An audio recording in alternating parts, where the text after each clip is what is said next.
Maharaj, my mum's just texted me that she's just arrived in Boston today. She's on a cruise. In Lincolnshire? No, Boston in America. She said, no way. Yeah, in Boston today, excursion included going to Harvard University and tomorrow going to Salem. Isn't that funny? She's just texted me today, I've just arrived in Boston today. Incredible.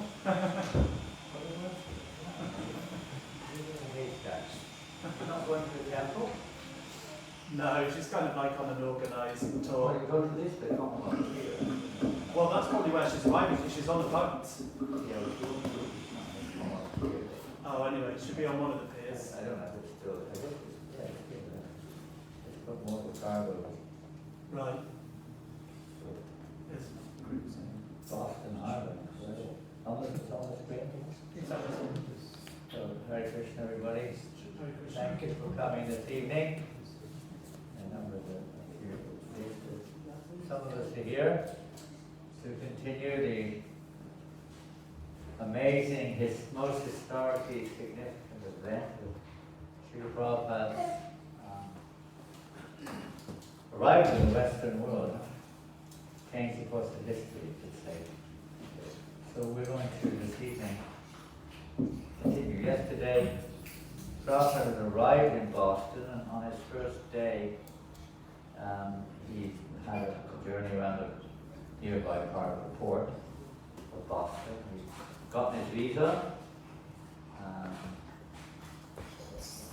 wrote a few letters that she was there. But the next day he comes out, and we sang yesterday, Martine Bhagavan. On that second day, we're now going to be leaving Boston today. And the third day of Prabhupada's being on American territory. First day arrival, second day Martine Bhagavan, third day the boat leaves Boston, so we'll hear about that this evening. And consequently other events that took place on the third day. Day number 3. So we'll start with some.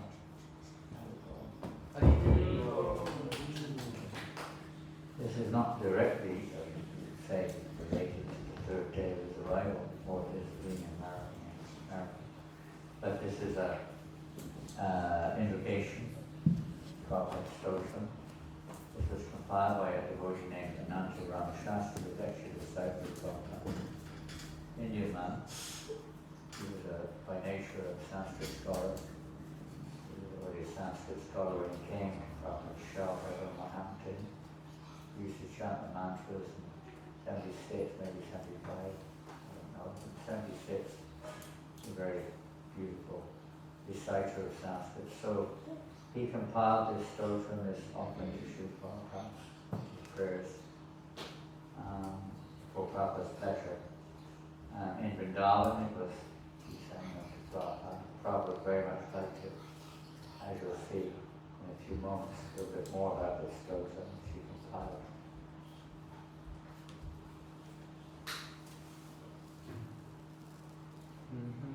Om Jnanatinandasya Gunanashvatya Chakshuralatam Yena Tasmai Shri Gurave Namaha Shri Chaitanya Bhistam Saptam Yena Bhuti Svayam Rupakadam Dadati Svayam Krishna Eka Chaitanya Vinashakare Krishna Chaitanya Vinashakari Madhrishti Gochara Prabhupada Swami Madhrishti Gochara Prabhupada Swami Dosha Vivritti Paridushika Mandabudhe Dosha Vivritti Paridushika Mandabudhe Yami Charano Kavavakti Heto Sanchintayami Charano Kavavakti Heto. O my Lord and Master, O Prabhupada, may you always be the object of my vision. Only the name of Krishna can destroy my pride and illusion, although my mind and intelligence are contaminated by wicked inclinations. I meditate upon your lotus feet in causeless devotion. Vrindavane Ramanareti Pasida Bhumo Tatrati Krishna Balarama Supadamule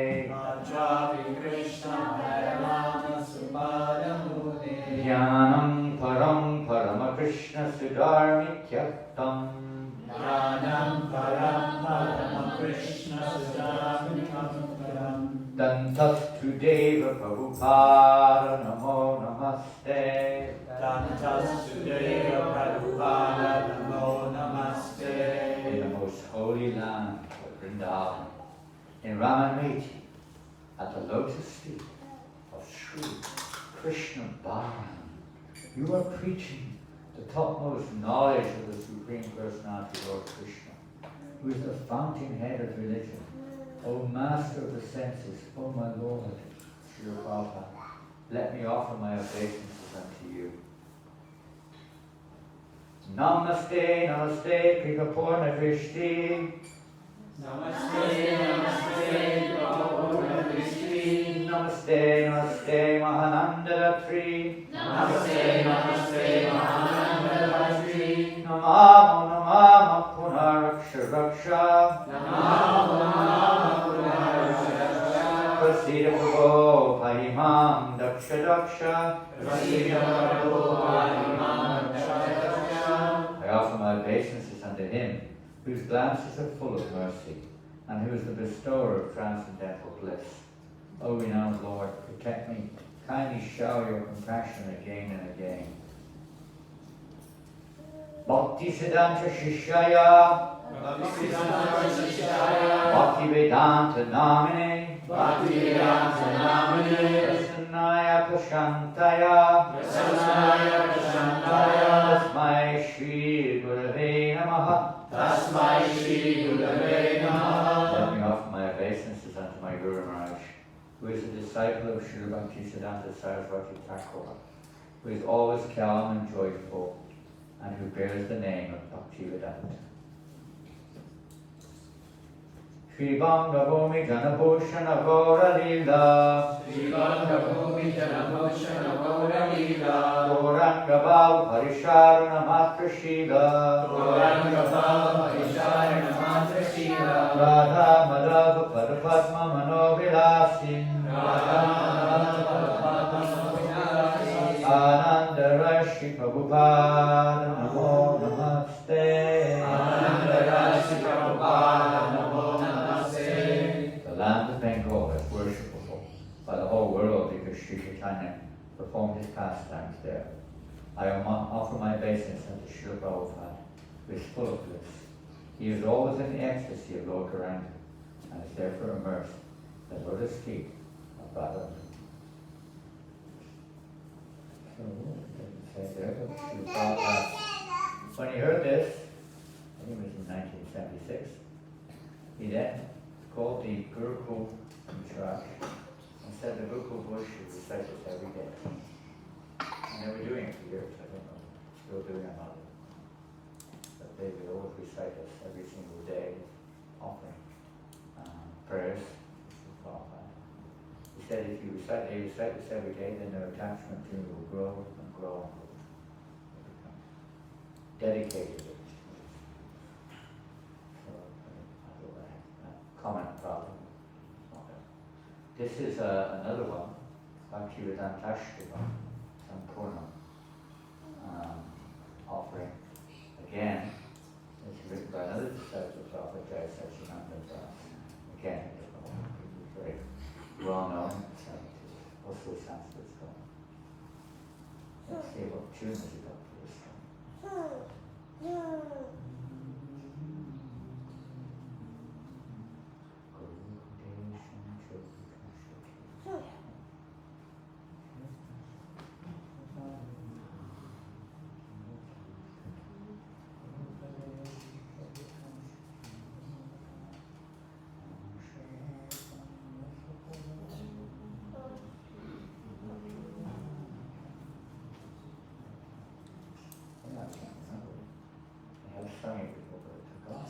Is it Sakala Jivaya Hite Tatam Sada Gura Padesham Chakrabasam?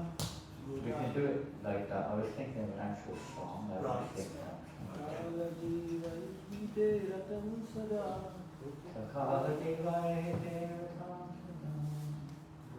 it's a little bit versified. I was thinking like, that we sing actual song. Just turn my mobile off. Coming in. The last line is the key, because that's probably a chorus. Shri Bhakti Vedanta Manisham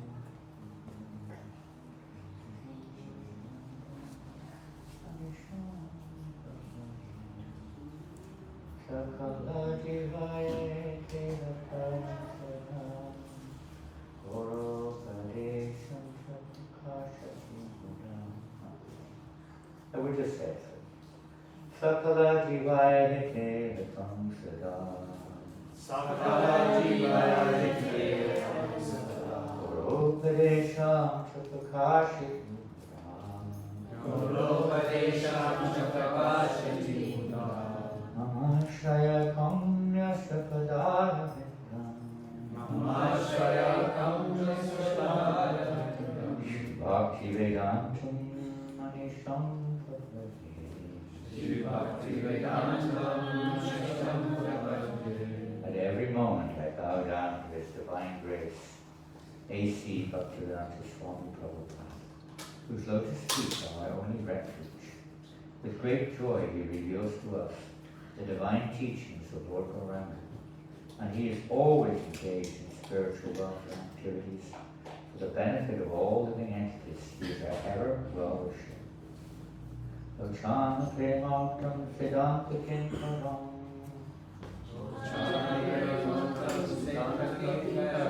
Ashgatadeshe Bhagavat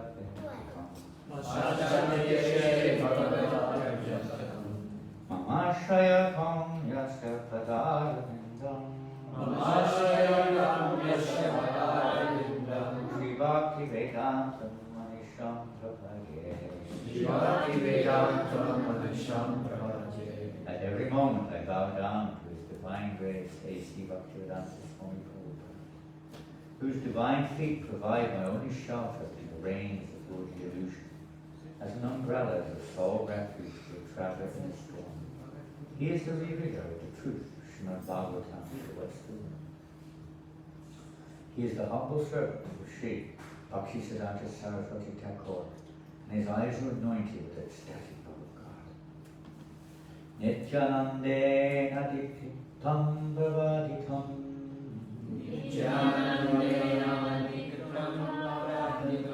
Krishno Padesham hi Bhagavata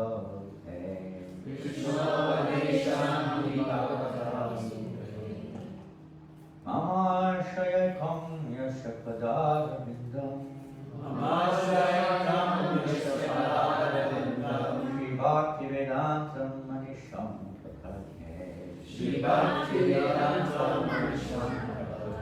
At every moment I bow down to His divine grace, A.C. Bhaktivedanta Swami Prabhupāda, whose lotus feet are my only shelter. He is empowered by Lord Nityananda to propagate the teachings of Lord Krishna in the form of the Bhagavad Purana. Gaudiya Vaishnavam Vidum Chajivanam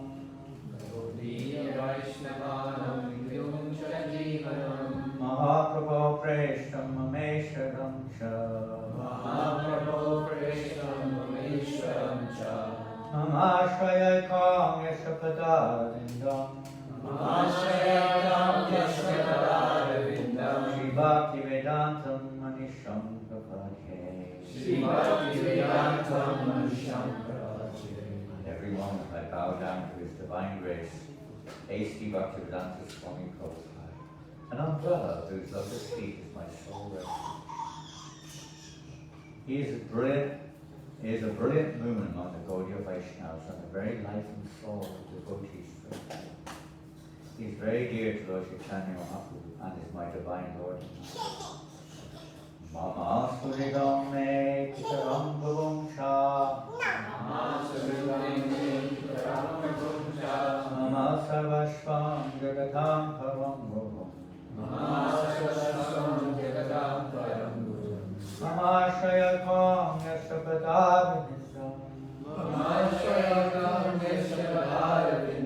Shri Bhakti Vedantam Manisham Prabhate.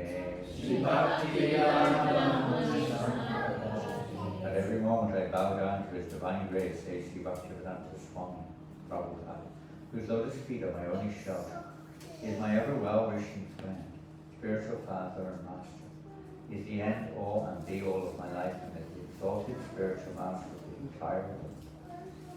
Yasheshadasham Shovanam Me Tiktasam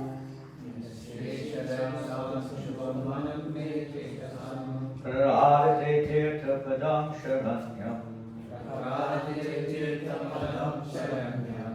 Mamashayakam Yashapadavindam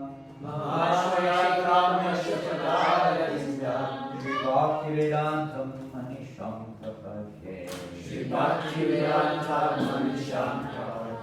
At every moment I bow down to His divine grace, A.C. Bhaktivedanta Swami Prabhupāda, the umbrella of whose lotus feet is my sole refuge, and whose beautiful smiling gives joy to my heart. The places where He walks become holy sites of pilgrimage, and His lotus feet are to be taken as shelter by those who desire to attain the treasure of love God. Not to do that. It's midnight. What things stop moving now? Yeah, to them, someone. Yes. Watching.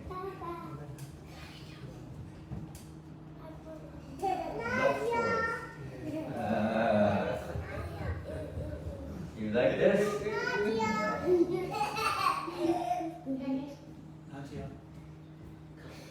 Somebody from the Some of their side. How did they? There you are. You're back online. My source connection. Oh, even if you don't have the translator. It's from upstairs. Oh, it's Shama. What's that? What's she doing?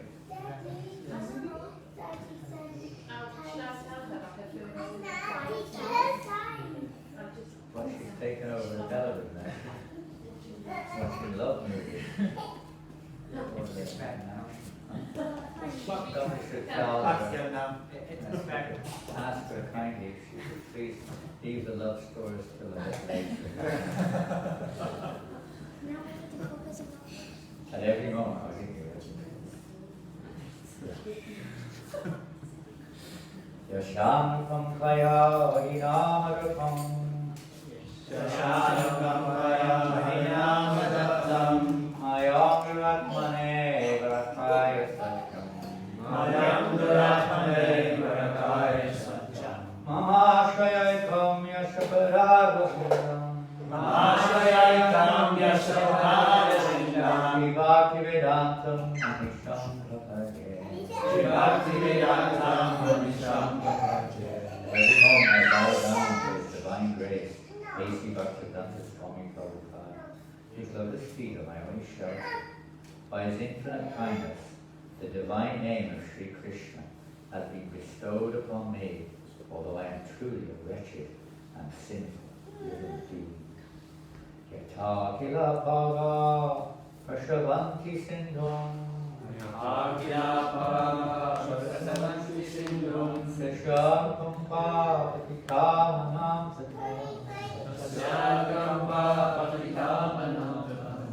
Mamashayakam yashapadāravindam.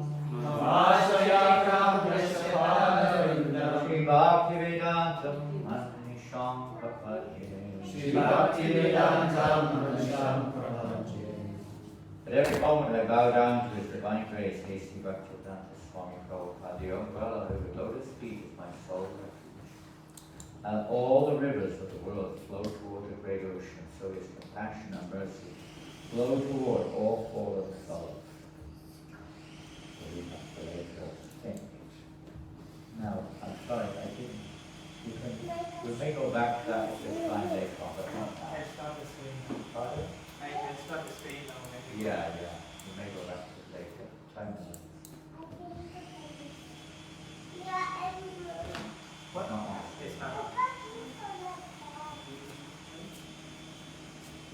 Where can we get those prayers now? They're beautiful. Well, they are actually, I don't have all of them, I don't know, it's kind of 2 or 3 today, in different places in the Vyasa Puja books. Ah, But I can't give an exact reference, but Yeah. I can use them for you, take a reference note. yeah. But they are found online initially, because what happened was, about 3 weeks ago, I suppose, 2 or 3 weeks ago at New Mayapur, we had our 50th anniversary of New Mayapur. And Janānanda Goswami came, and Malati Mataji came. And Malati was, she on one of her classes, she recited one of these offerings to Srila Prabhupāda, the one by Govinda Maharaj last night. So I asked her where they're from, and she couldn't really remember. But everyone was quite attracted by them, so I searched them out. I found them online, and I found 2 or 3 others. Then I also found them in the Vyasa Puja book later on, so they're actually in the Vyasa Puja too. I mean, when I say that, that means maybe 1972 or 75, not like this year. Yeah. Somewhere along the line, in the last 50, 60 years.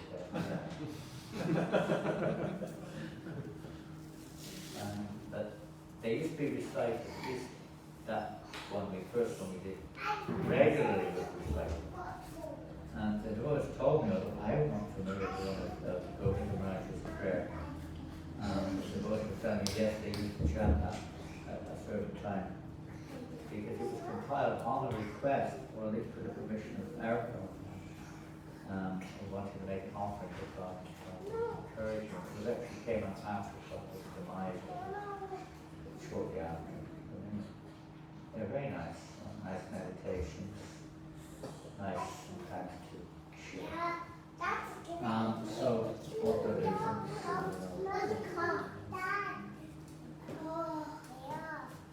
Yes, today we finished off basically with the marketing.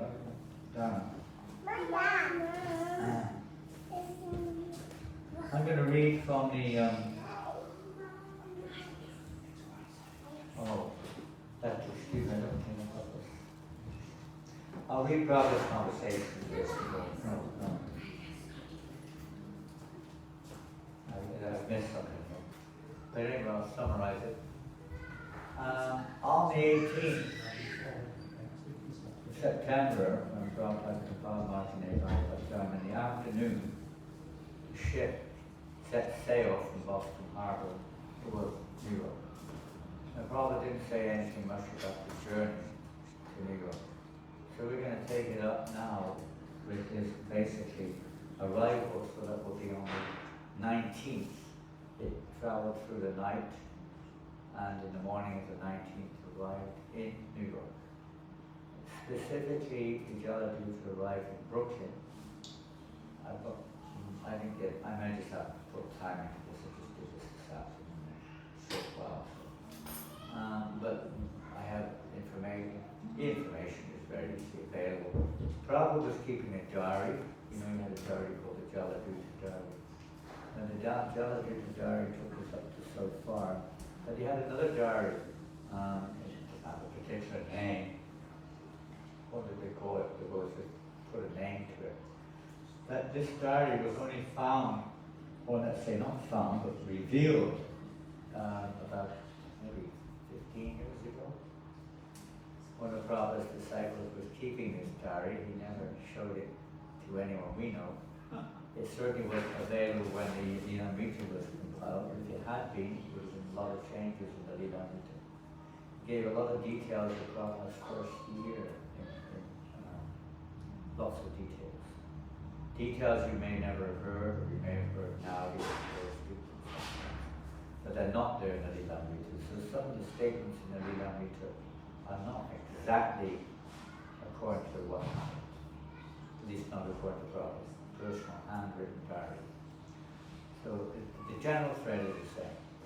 It's not like there's any apparat or anything, it's just misinformation or lack of information which was available and such scrutinized from Prabhupada. So you will find sometimes that's there through the course of hearing Lilamrita. I'm reading the first days, and I can't remember what it's called, something like that. That was what the first days meant. So, okay, we're arriving in Europe. This is taken directly from Lilamrita, Prabhupada Lilamrita. How many of you have read the Prabhupada Lilamrita? The ladies at the back there are more busy on their mobiles. Have you read the Lilamrita also besides the mobile? Fully, all the way through, all the big ones, the big volumes? Yes or no? If you haven't read it, read it.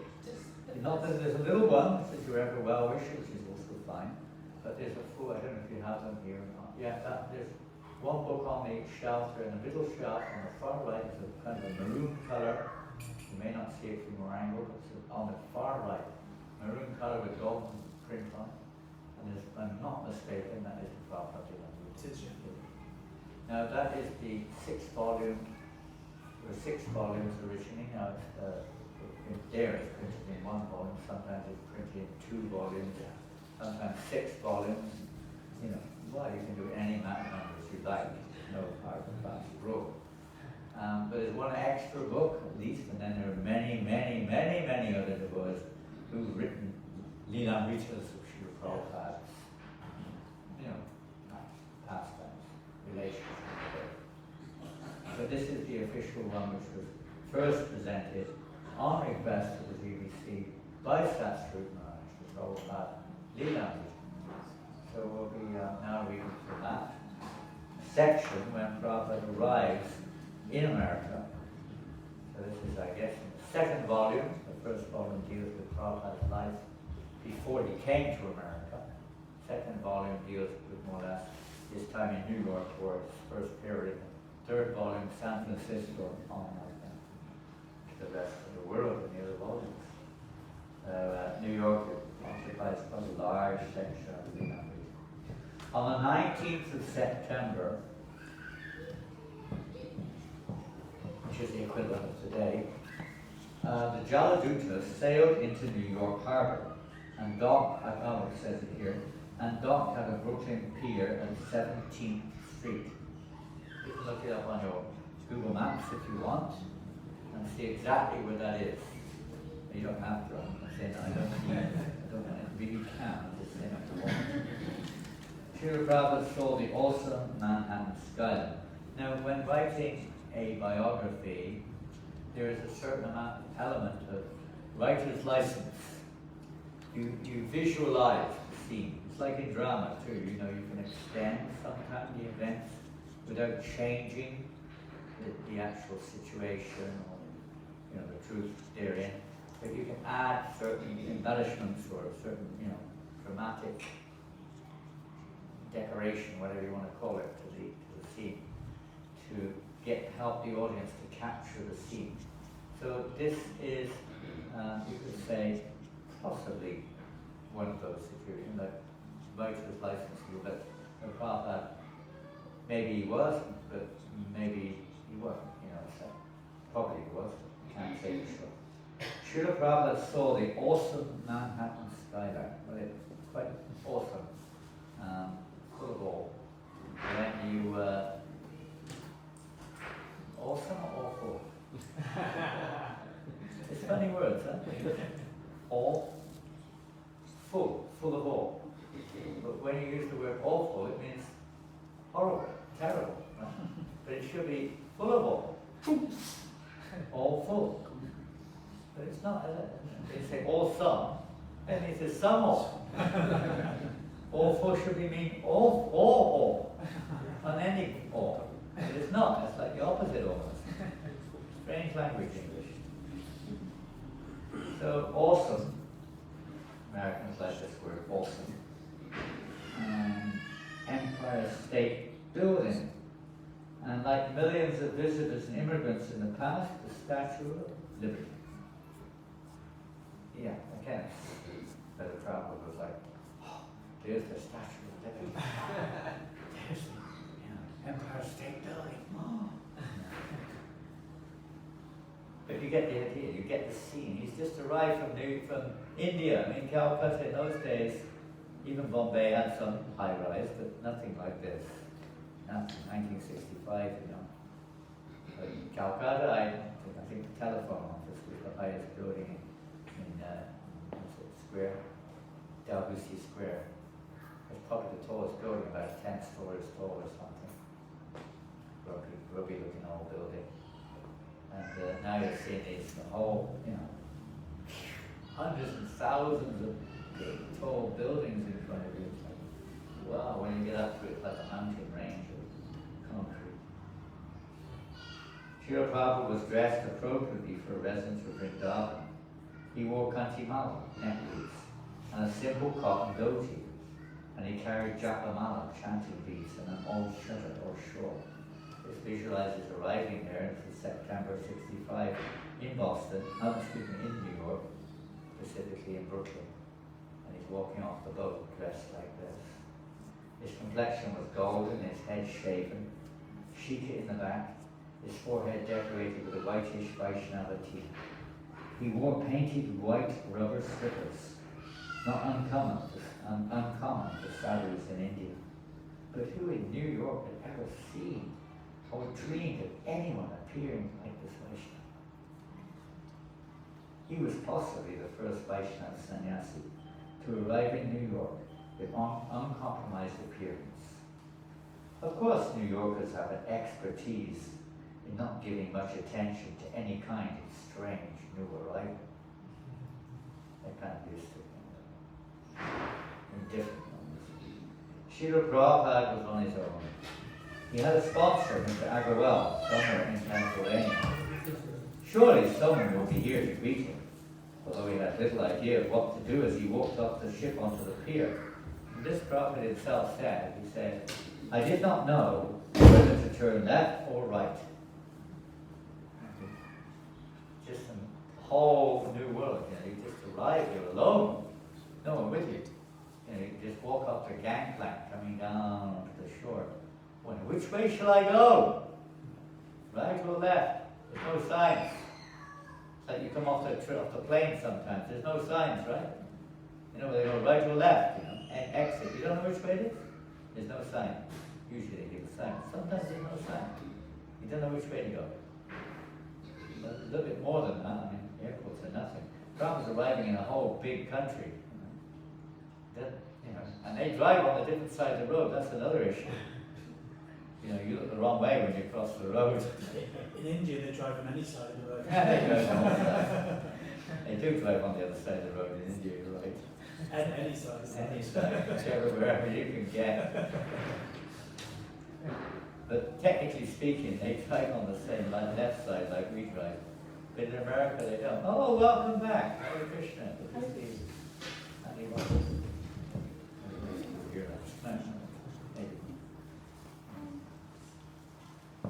So, Prabhupada was like that. He didn't know which way. In other words, he really didn't know what to expect. You know, it's completely depending on Krishna. It's nice in one sense, isn't it? That freedom. It's a kind of freedom. We think, oh my gosh, that's really, I can't handle that. You know.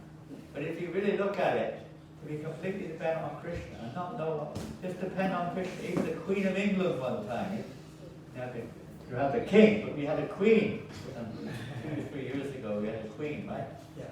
And you have a king. Even she is there in is a letter, no, a conversation of Prabhupada at the manor with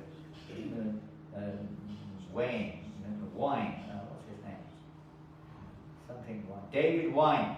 David Wine, that's his name. David Wine. And he was the queen's sculptor. You know, he makes,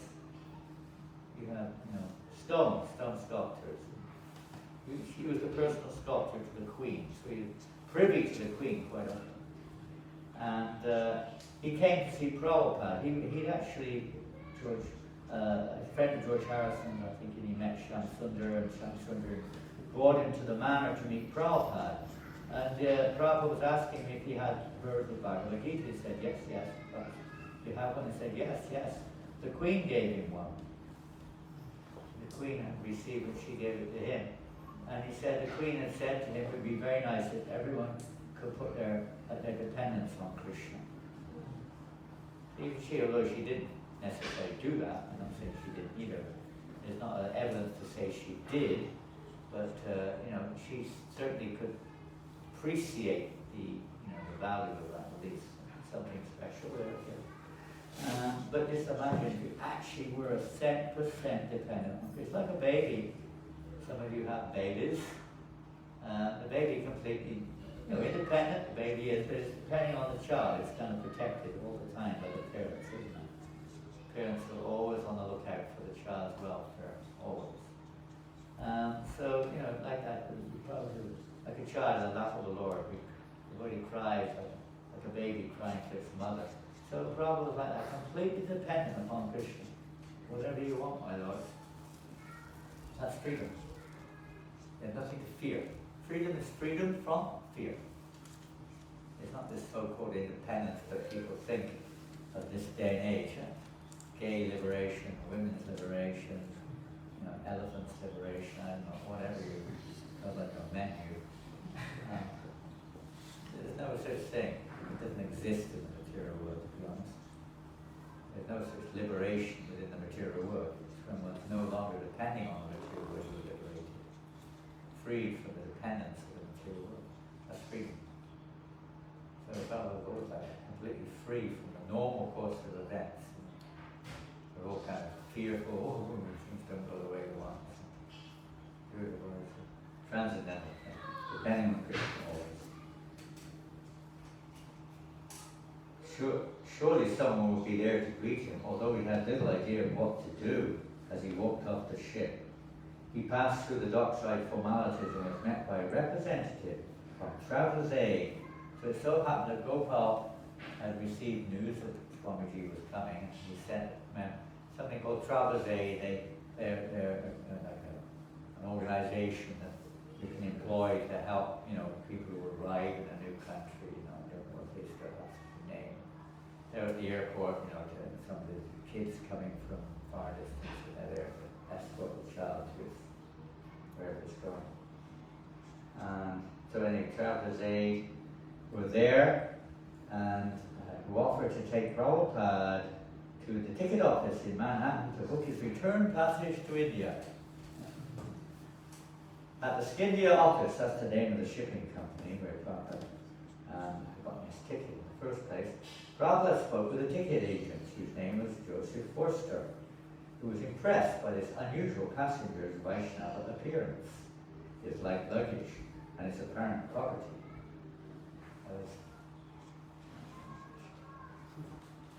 He regarded Prabhupada as a priest. He was respectful. Most of Scindia's passengers were businessmen or families, so Mr. Forster had never seen a passenger wearing the traditional Vaishnava dress of India. He found Srila Prabhupada to be a pleasant gentleman who spoke of the nice accommodations and treatment he had received aboard the Jaladuta. Prabhupada asked Mr. Forster to hold space for him on a return ship to India. His plans were to leave in about 2 months, and he told Mr. Forster that he would keep in touch, carrying only 40 rupees cash, which he himself caught a few hours spending in Europe. As we mentioned last night, you couldn't change it anyway. Those days you could not change Indian rupees in the Western world, at least not in the market. Maybe in the black market, but not in the open market. He had an additional $20. Who knows where that $20 came from? You know. You know. Anyone else know? You know? Anyone else know? Where did he get it from? He sold the Bhagavatam set to... Yeah, he had these, as we heard yesterday, he had, how many sets of Bhagavatams on the boat? 200. 200 of these sets of 3 volumes. I don't know if you have a reprint of them here. I used to have an original copy signed by Prabhupada. I couldn't manage why he was from, he was a manifest who gave it to me, and he left me. I was staying with him. And he gave me, I left it for London. Amazing original copies of Prabhupada. He signed it, I think it was maybe given to Prabhupada himself. Amazing event, and how Prabhupada came with Bhagavatams. How important this was, He saw this was the most important thing practically to bring to the Western world was Srimad Bhagavatam and the Holy Name. These 2 forms of Krishna appropriate for the situation. And we know, all of us, anyone who's buried in the Bhagavatam, I was just hearing from Isha, one devotee is aspiring from initiation from Shiva Maharaj. She's living outside, congregation member, and she said, okay, well, your sadhana, if you want to get initiated, every Saturday you have to go out and just read books. Immediately. Every other Saturday, not every Saturday, once every 2 weeks. The other week, the other Saturday you have to read for 6 hours Srimad Bhagavatam. Good test, huh? And she's serious. Reading Srimad Bhagavatam. Life and soul, what can you say? It's an ending topic. We read on. The Prabhupada bought this for the world. Continue. He sold 3 volumes of his Bhagavatam to who? Who to? You know everything. You were walking encyclopedia. Isha. Well done, the captain. Well, Prabhupada was really the captain of the ship. But the official captain of the ship was Captain, his name? I don't know that. Oh, no! Even, I thought you were a Google guru. Captain Pandya. Pandya, his wife, they were his wife was also on board. She was a very nice lady, one of the nice devotees. To Captain Pandya, so he had $20, 40 rupees, and he walked on shore with an umbrella and a suitcase in hand. Probably you should always carry an umbrella. In those days he would anyway.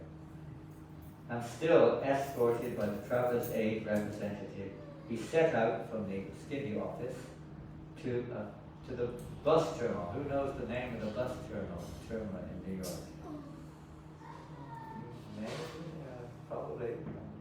Most of us did through there to get to New York.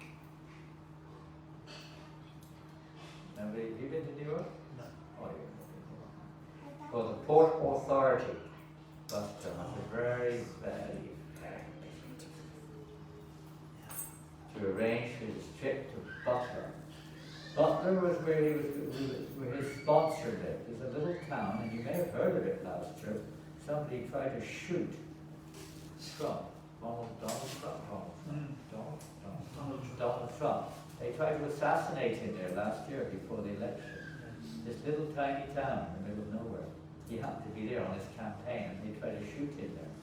They actually, I think they hit him. Yeah. All places in Butler, the place where Prabhupada started, it's weird. The coincidences that sometimes take place in this league. Anyway, he was heading for Butler. It's a small town, you'll hear about that in a minute. And there were no buses directly, but anyway, the bus to the nearby city left from Port Authority bus terminal.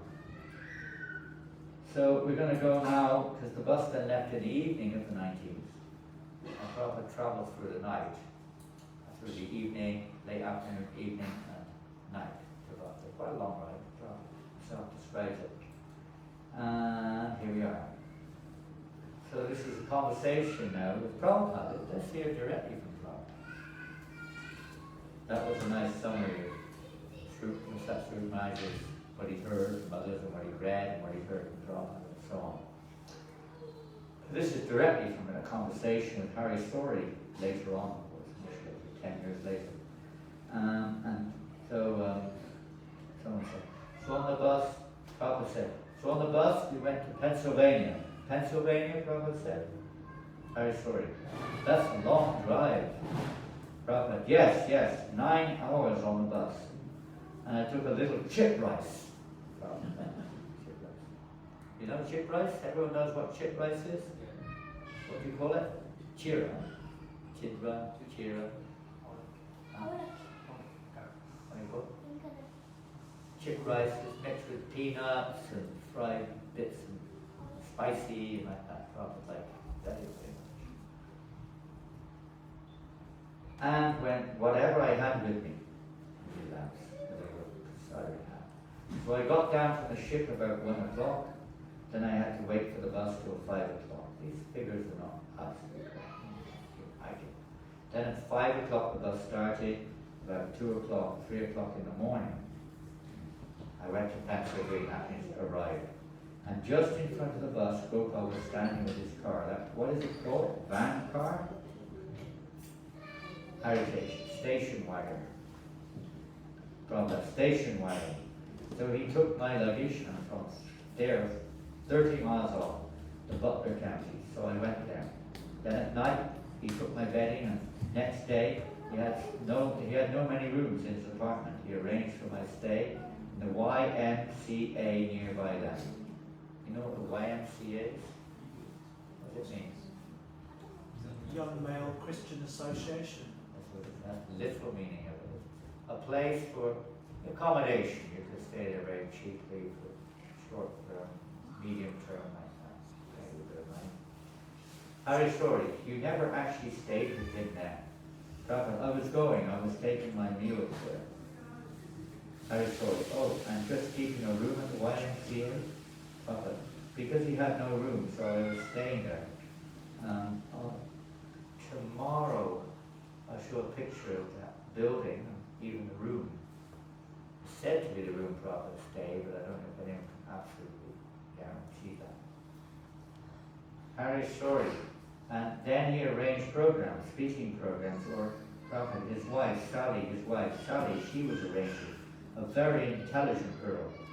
They were of the same age, about 30. Gopal was more than 30, and she was about 30. I saw that she was feeding her child, one boy, meat powder.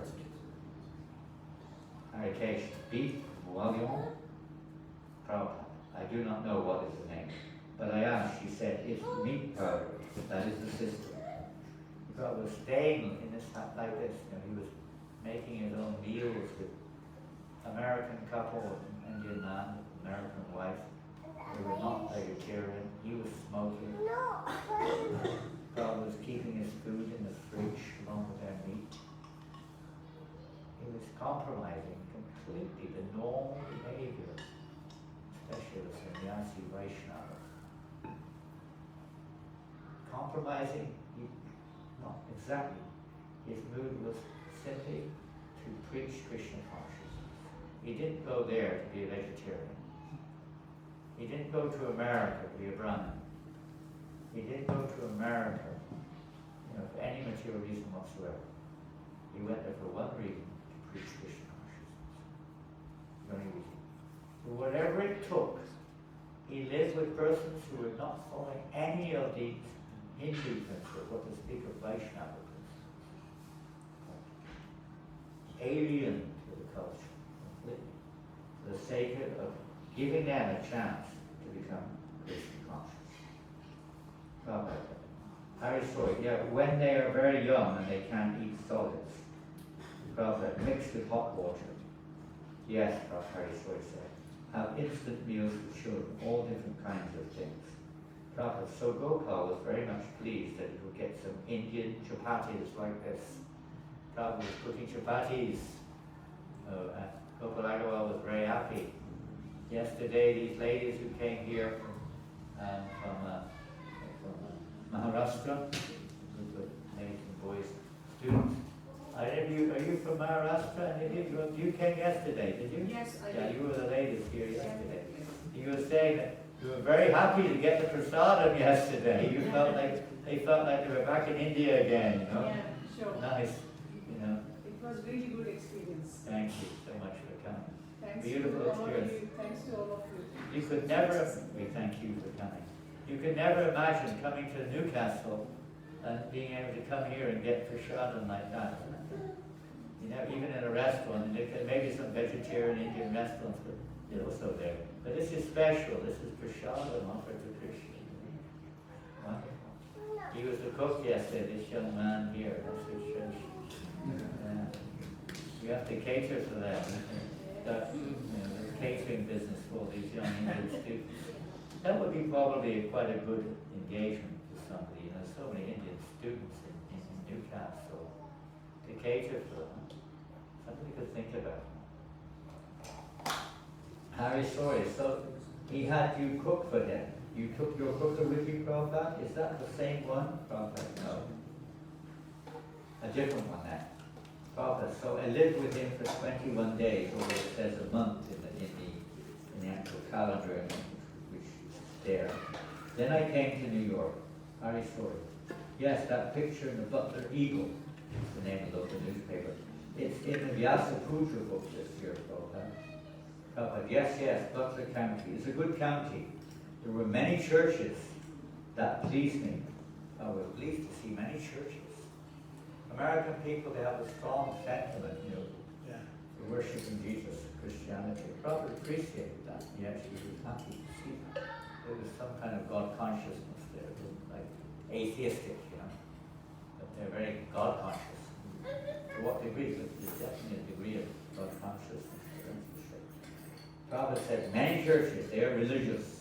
They appreciated it. Right. Sometime that one piece of wood, now Prabhupada gives a little comment.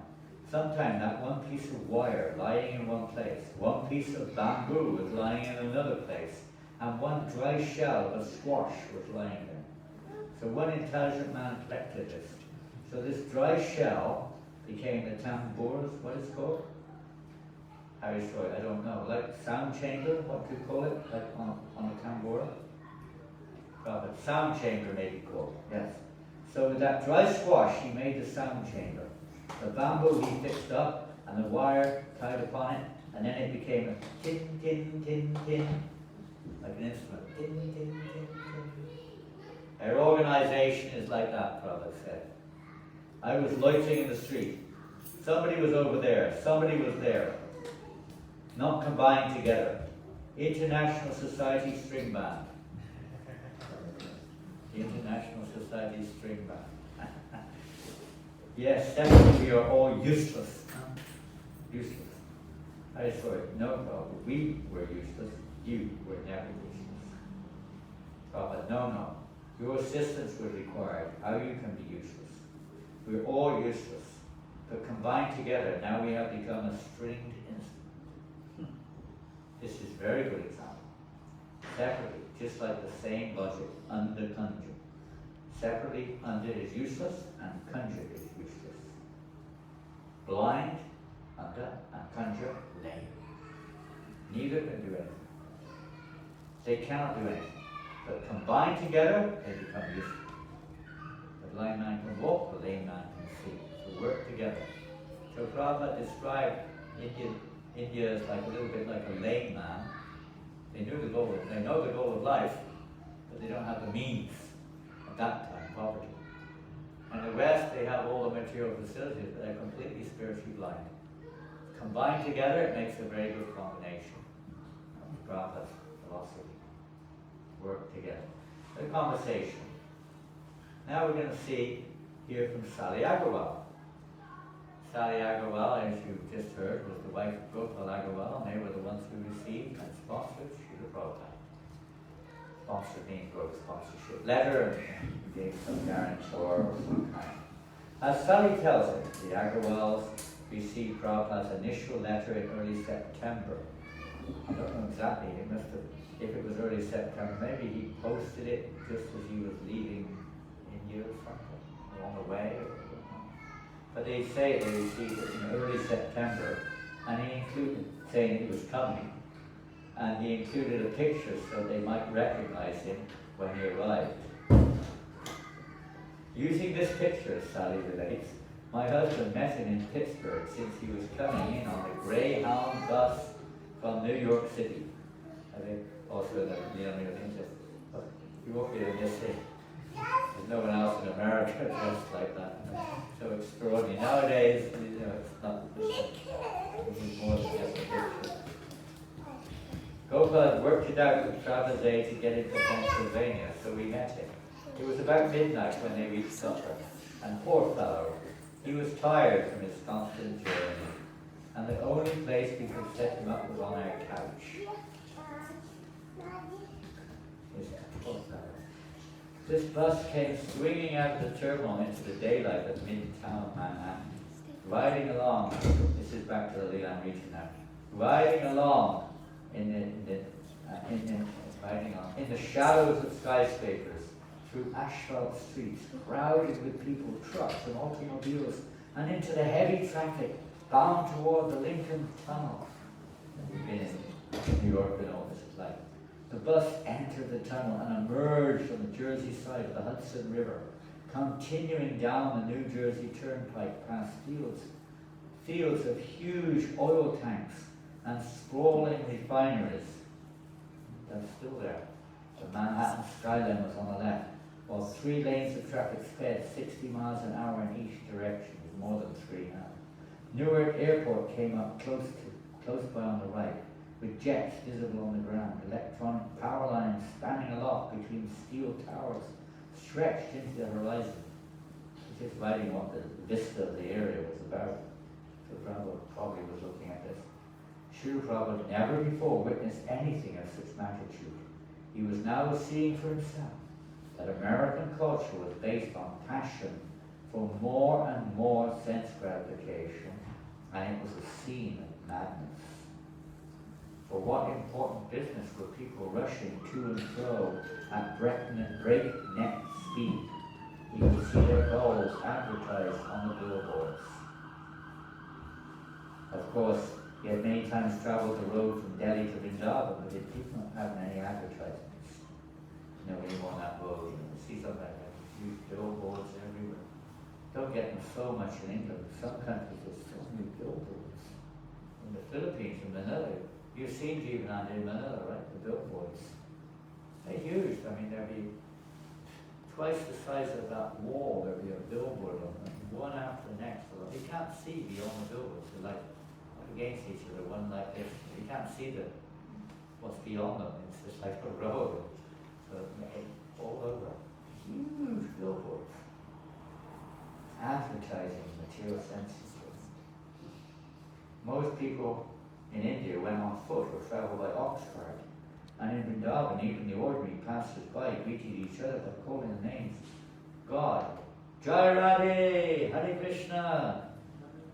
Now there were factories outside Delhi, but nothing like this.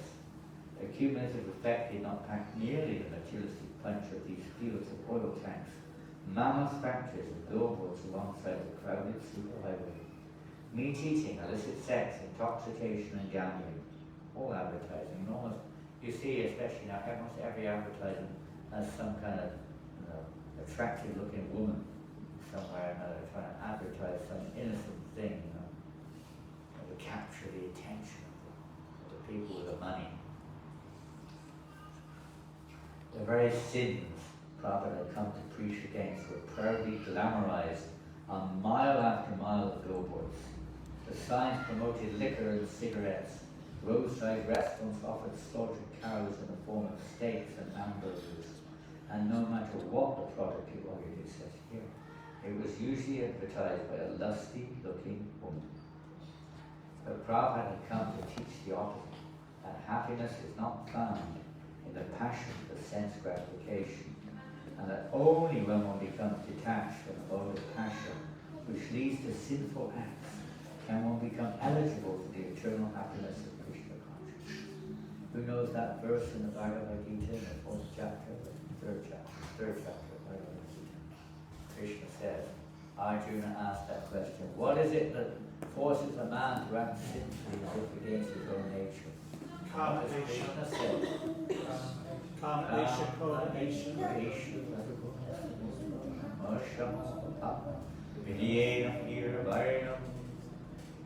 What does that mean? It is Lust. lust only, which Born of contact with the material mode of passion, later transformed into wrath, which is the anger. all-devouring, sinful enemy of this world. So lust is the all-devouring sinful enemy of the world.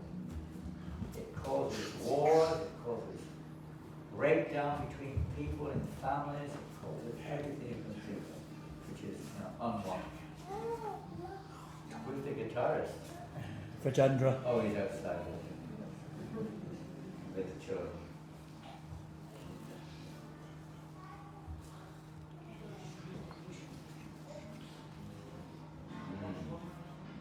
Only one who is free from this love becomes eligible for the eternal happiness of Krishna consciousness. Still have that tendency, the lust or desiring to enjoy the Prabhupada thought compassion. The compassion of the Krishna consciousness had been explained in an age long ago with Prabhupada Maharaj says, and you can read this in the Bhagavatam, I see that there are many saintly persons indeed, but they are interested only in their own deliverance, not caring for the big cities and towns. They go to the Himalayas or the forests to meditate with vows of silence. They are not interested in delivering others. As for me, however, I do not wish to be liberated alone, leaving aside all these poor fools and masters. I know that without Krishna consciousness, without taking shelter to a lotus feet, one cannot be happy. Therefore, I wish to bring them back to shelter at the lotus feet. The scenery gradually changed the Pennsylvania countryside, and the bus sped through long tunnels in the mountains. Night came, and it was late, after 11, and the bus entered a heavily industrialized Pittsburgh area on the shore of the Allegheny River. Srila Prabhupada could not see the steel mills clearly, but he could see their lights, and their industrial fires and smoking stacks. Millions of lights shone throughout the city's prevailing blending dinginess. Pittsburgh is a very industrial city, something like Newcastle used to be. Very similar. Not so much now, you can see most of the heavy industry is not here. It used to be the dockyard, the steel mills, the coal mines. Did you know that Newcastle was practically the beginning of the Industrial Revolution? Practically, it was the first place. It was the first place to really take off. Armstrong. He had 12,000 in the early part of the 19th century. 12,000 people working in factories along the banks at the time. And what were they doing? Making guns, making arms, weapons for war. It was a center of weapons. It's quite well to do. It was the main industrial center in Europe at the time. Boats also. So Pittsburgh was boat making, but they were also doing the same thing. Highly industrialized, cement, steel, coal mines. That's what it's called. Pittsburgh, because there were so many pits, coal pits, coal mines. So the pits. So they, it was called Pittsburgh, means borough. The borough, pits are so many coal mines. And steel mines. When the bus finally pulled into the terminal, it was past midnight. Gopal Agarwal waiting with his family Volkswagen bus to drive Prabhupada to Butler, about 1 hour north. He greeted Prabhupada with folded palms and said, "Welcome, Swamiji," bowing from the waist several times. The Indian man understanding of the culture. This was not any of Gopal's doing. His father, a mature businessman with fondness for sadhus and religious causes, had requested him to host the Swamiji. This wasn't the first time his father had arranged for a sadhu acquaintance to come to America. Several times he had sent sponsorship papers for Gopal to sign, and Gopal had obediently done so, but nothing had ever come of them. So when the sponsorship letter for A.C. Bhaktivedanta Swami had come, Gopal promptly signed it and returned it, thinking this would be the last they would hear of it. But then just a week ago, a letter had come. Sally Agarwal had opened it and then, in alarm, called to her husband, "Honey, sit down, listen to this. The Swami is coming." Srila Prabhupada, we had the same experience in a different way. We would get sometimes 1 day's notice that Prabhupada was arriving, or 2 days' notice. A telegram would come. Oftentimes it was very vague. In Sydney, when Prabhupada came to Sydney, they didn't know if he was coming or not. Then they heard he wasn't coming in 1971. Then the message came, "Bali Madan," and they said, "Bali Madan, coming, arriving tomorrow or the next day." So they thought it was just Bali Madan Prabhu coming. But actually, he thought that they would have thought not all of them were coming. So they didn't, no one was there, just wanted to figure out. And Prabhupada walked out and said, they had no idea he was coming. It was a different world, telegrams. Do you know what telegrams are? Unless they have such things anymore, no. It's a pretty ancient system by modern standards. But that was very advanced in those days. A telegram. But they were usually wrong, The telegrams were very unreliable. Same thing happened in Kenya. Prabhupada arrived, they didn't know. Even in England we get the timing wrong. We get the wrong time when Prabhupada was arrived. The first time I saw Prabhupada, the telegrams were wrong. They gave the wrong time. It said 11 o'clock and Prabhupada came in at 8 in the morning. There was nobody there. There were only 4 of us at the airport. We were getting ready and Prabhupada suddenly arrived. Nobody else was there. So in Kenya, nobody was there at all. The devotees didn't know. They got some last minute message that Prabhupada was coming and they all rushed to the airport, but Prabhupada was already there. And when they were going to the airport, Prabhupada was in taxi coming from the airport to the temple. He got to the temple, there was only one devotee at the temple. They were all at the airport. It was like that in those days. So don't get so, uptight, when things don't go quite to the number. It's just the way it was in those days. We accepted that whole thing. Nobody had a problem with it. I was going anywhere usually. Certainly not in Gopal's phone.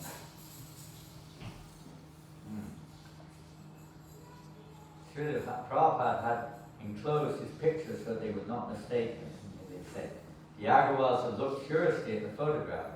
Gopal said, "There'll be no mistake there. There's no one else in America who looked like that." The unsuspecting Agarwals were simple American people, according to Sally Agarwal, who had met her Indian husband while he was working as an engineer in Pennsylvania. What would they do with an Indian Swami in their house? Prabhupada was a shock for them, but there was no question of not accepting him.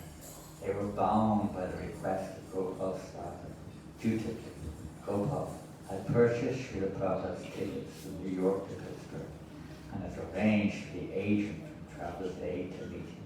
And dutifully he had driven tonight to meet him. So it was with a mixture of embarrassment, disbelief, and wonder that Gopal Agarwal helped his guest into the Volkswagen and drove back home to Butler. What was the time? 8 o'clock. 8 o'clock. So that's our time, too. So we finished nicely on time. And tomorrow, if you want to join us, we'll find out what happens. Prabhupada just arrived in Boston, and now it's the 20th of September, 1965. So we'll see tomorrow what happens next, if Krishna wants to allow us to do that. Here tomorrow. If you have 10 minutes to spare, I would read this poem about Boston. Many of you have just arrived. Yeah. You just walked in the door a few minutes ago. Yeah, can we speak the person? But it's not like the Vyasa Puja, it's not exactly something like that. So please listen carefully.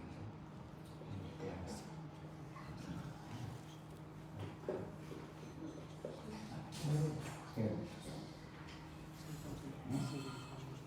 This is an offering. Every year on the appearance day of one spiritual master, the disciples generally write an offering. So this was an offering made by, forgotten his name.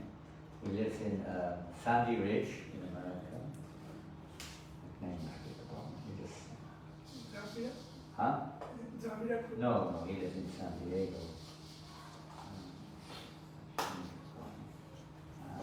Sarvadrik Prabhu, he lives in America. And he made this offering to Prabhupada. And it's about Prabhupada's arrival in Boston and the significance. And it just gives us a little bit of an idea. Just meditate on these words if you can. Something wonderful occurred in Boston, Massachusetts in September of 1965. This was the most auspicious day human society has known for hundreds of years. We move the table, please.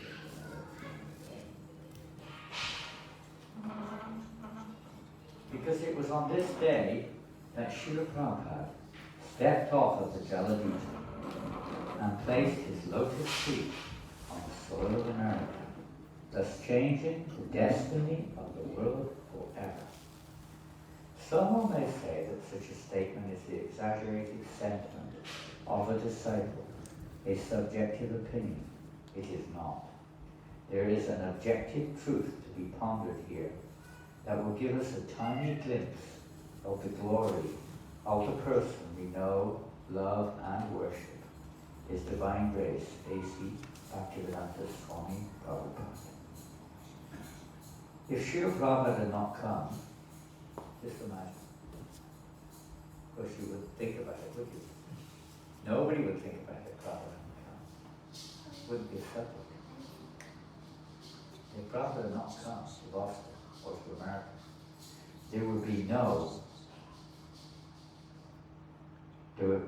as Srila Prabhupada had not come, hundreds of temples would never have been built. There's thousands now, by the way, not hundreds.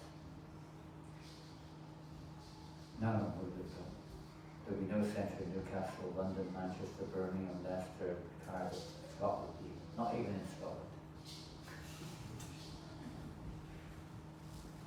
And even in India, you know, the reality of it is, it's not so much mentioned here because it hadn't taken off at this time, but you know, the revival of Vaishnavism in India right now is phenomenal.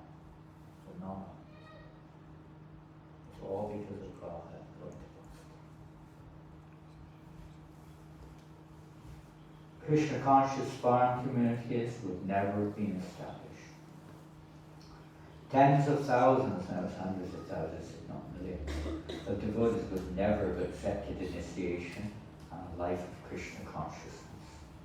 Literally millions and millions of people would never have even heard the name Krishna, and Google searches would turn up only a handful of obscure encyclopedic references. There would be no Hare Krishna cinema, no devotional music dance or art. There would be no daily worship in tens of thousands of homes and temples around the globe. Millions of people would never have tasted prasadam. There would be no Hare Krishna restaurants. There would be no Bhagavad Gita, no Srimad Bhagavatam, no Chaitanya Charitamrita, no nectar of devotion in English, Spanish, Japanese, Russian, and dozens of other major languages. I saw in Rinda, in her Ramai's house yesterday, there is one Creole, Mauritian Creole, translation of Bhagavad Gita. even in such a remote, how many people speak? 500,000 people or something speak Creole. And there is the Bhagavad Gita translated into that language. There's hardly a language left which hasn't had Prabhupada's books translated.